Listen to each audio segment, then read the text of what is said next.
السلام علیکم، میں ہوں عبدل ولی اور آپ دیکھ رہے ہیں میرے یوٹیوب اور فیس بک چینل۔ آج کے ویلوگ میں بھی بہت ساری خبریں ہیں جو آپ کے سامنے رکھیں گے۔ سب سے پہلے آپ کو بتائیں گے عمران خان کا مقدمہ چلانے کے لیے وفاقی حکومت اس وقت فوجی عدالتوں کی جانب بڑھ رہی ہے۔ اس خبر کی کیا تفصیلات ہیں وہ آپ کے سامنے رکھیں گے۔ اس کے علاوہ حال ہی میں جسٹس منصور علی شاہ نے جو استعفیٰ دیا ہے، اس حوالے سے جو وکلا برادری ہے وہ کراچی سے تحریک چلانے پر غور کر رہی ہے۔ حکومت کو الٹیمیٹم بھی دیا ہے اور باقاعدہ طور پر جو ایک ایونٹ ہونے جا رہا ہے اس میں جسٹس منصور علی شاہ جو ریٹائر ہو چکے ہیں یا جو اب ریزائن دے چکے ہیں، وہ باقاعدہ طور پر بطور مہمان خصوصی شرکت کریں گے۔ اس خبر کی تفصیلات بھی آپ کے سامنے رکھیں گے۔ اس کے علاوہ علیمہ خان صاحبہ کے حوالے سے جو ہے وہ جو ان کے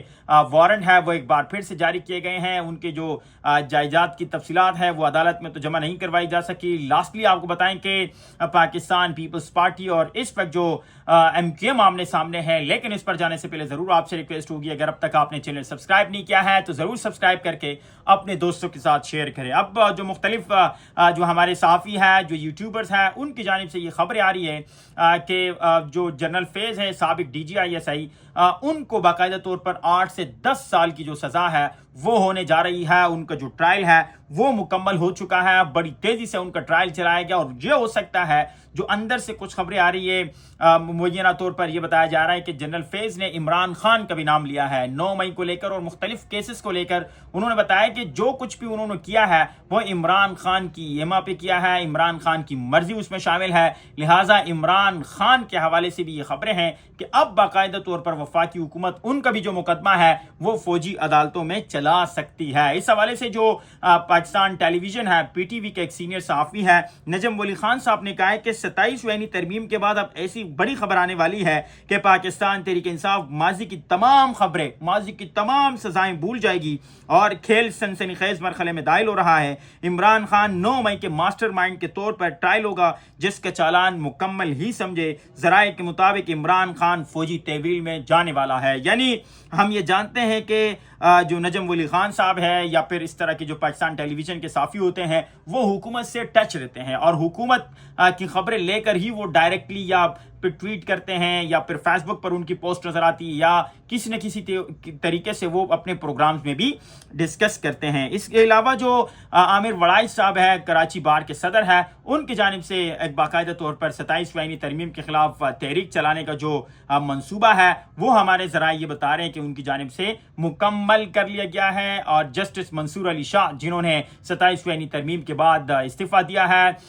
وہ باقاعدہ طور پر کراچی آئیں گے اور جو سب سے بڑا ایونٹ ہونے جا رہا ہے، گرینڈ ایونٹ ہونے جا رہا ہے جس میں سندھ بھر کے تمام تر وکلا شرکت کریں گے، اس ایونٹ میں جسٹس منصور علی شاہ جو کہ اب باقاعدہ طور پر مستعفی ہو چکے ہیں وہ بطور مہمان خصوصی اس میں جو ہے وہ شرکت کریں گے اور خطاب میں باقاعدہ طور پر وہ آئین بحال کرو کا نعرہ بھی بلند کر سکتے ہیں اور موسٹ پروبیبلی یہی ہے کہ جسٹس منصور علی شاہ کسی نہ کسی طریقے سے باقاعدہ طور پر اس پورے تحریک کو لیڈ کریں گے اور حکومت کو ٹف ٹائم دینے کے لیے ہمیں وہ تیار نظر آتے ہیں۔ دوسری جانب جو پاکستان تحریک انصاف ہے ان کی جانب سے بھی سخت ریمارکس کا سلسلہ جاری ہے۔ اسد کیسر صاحب بھی یہ فرما رہے کہ پاکستان مسلم لیگ نون نے، پاکستان پیپلز پارٹی نے 27ویں ترمیم کے بعد آئین کا جنازہ نکالا ہے اور جو ایکسپیکٹیشن پاکستان پیپلز پارٹی سے تھی، کیونکہ یہ بانیان پارٹی ہے، ذوالفقار علی بھٹو نے ہی آئین کی بنیاد رکھی ہے، 18ویں آئینی ترمیم کے بعد بھی جو پاکستان پیپلز پارٹی نے آئین کے لیے کیا ہے وہ قابل تعریف ہے۔ اسد کیسر صاحب فرما رہے کہ اب جو پاکستان پیپلز پارٹی نے کیا ہے 26ویں ترمیم میں اور 27 میں، یہ قابل افسوس ہے۔ اس کے علاوہ علیمہ خان صاحبہ کے حوالے سے یہ خبر ہے کہ ان کے ایک بار پھر سے ریڈ وارنٹ جو ہے وہ 10ویں بار جاری کیے گئے ہیں اور جو تفصیلات ان کی مانگی گئی تھی اینٹی ٹیررزم کورٹ جو انسداد دہشت گردی کی عدالت ہے راولپنڈی کی، ان کی جانب سے تمام تر جو پنجاب کے ڈی سیز ہے انہیں یہ بتایا گیا تھا کہ ان کے حوالے سے جتنی بھی جائیدادیں ہیں وہ فوری طور پر عدالت کے سامنے تفصیلات جمع کروائی جائے۔ خیر وہ بھی جمع نہیں کروایا جا سکا، آج ان کے کیس کی یہ ڈیولپمنٹ ہے لیکن اب تک گرفتاری نہیں ہو رہی جو کہ بہت بڑا سوالیہ نشان ہے۔ اس کے علاوہ سہیل افریدی صاحب خیبر پختونخوا کے حقوق کے لیے ہمیں سرگرم نظر آ رہے ہیں، ان میں اور علی امین گنڈاپور صاحب میں بہت بڑا ڈفرنس ہے۔ علی امین گنڈاپور صاحب ہمیں خیبر پختونخوا کے حقوق پر بات کرتے ہوئے تو نظر آتے تھے لیکن پریکٹیکلی ان کی جانب سے کبھی کچھ نہیں کیا گیا اور یہی وجہ ہے کہ ان کے خلاف جو ان کے ورکرز ہیں وہ ہمیں سیسا پلائی جو ہے وہ دیوار نظر آئے ہیں اور جو سہیل افریدی صاحب ہے وہ مختلف اس وقت اسکالرشپس اناؤنس کر رہے ہیں. عمران خان نے جو کہا تھا کہ میں نے ارشد شریف شہید یونیورسٹی بنانی ہے, ان کا باقاعدہ طور پر انہوں نے اناؤنسمنٹ کی ہے. اس کے علاوہ ہاسپٹلس میں جا رہے ہیں, وہ ان تمام تر پروجیکٹس پہ جا رہے ہیں جس سے عمران خان خوش ہوتے ہیں. جس طرح سے انہوں نے آ کر ہی جوڈیشل کمیشن بنانے کا اعلان کیا 9 مئی کے حملے کے حوالے سے جو ریڈیو پاکستان پہ ہوا ہے, یعنی یہ وہ ساری چیزیں ہیں جو عمران خان چاہتے ہیں, جو کہ گنڈا پور نے نہیں کی لیکن سہیل افریدی صاحب کر رہے ہیں. یعنی عمران خان کی امنگوں کے مطابق ہمیں سہیل افریدی صاحب حکومت چلاتے ہوئے نظر آتے ہیں. لاسٹلی آپ کو بتائیں گے پاکستان پیپلز پارٹی اور MQM پاکستان ایک بار پھر سے آمنے سامنے ہیں. آج اچانک جو ہے وہ پریس کانفرنس کی ہے. مصطفیٰ کمال صاحب وفاقی وزیر صحت ہے, MQM کے بڑے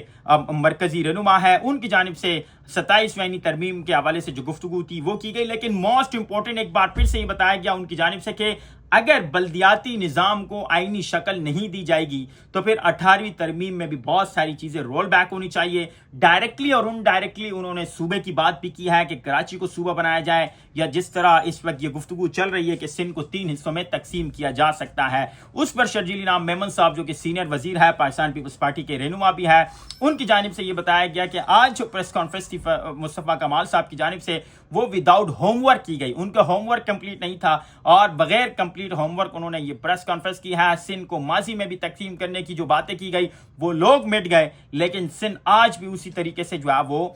یکجہتی کے ساتھ ہمیں نظر آ رہا ہے, اتحاد کے ساتھ اور اتفاق کے ساتھ نظر آ رہا ہے. انہوں نے کہا کہ MQM بلدیاتی انتخابات سے اس لیے انہوں نے رائے فرار اختیار کیا کیونکہ MQM جانتی تھی کہ اگر ہم الیکشن میں جائیں گے تو ہمیں شکست ہوگا, اور یہی وجہ تھی کہ انہوں نے بلدیات کے الیکشن سے بھی رائے فرار اختیار کی اور اب بھی وہ الیکشن سے خوفزدہ ہے. اور آج بھی شہر قائد سمیت سندھ کے تمام تر بڑے شہروں میں پاکستان پیپلز پارٹی کے جعلی میئر ہے. اس حوالے سے کیا ڈیولپمنٹ آتی ہے آپ کے سامنے رکھیں گے, لیکن فی الحال آپ سے اجازت چاہیں گے اس امید کے ساتھ کہ نیکسٹ ولاگ تک ضرور آپ چینل کو لائک کر کے سبسکرائب کر کے شیئر کریں گے. Thank you.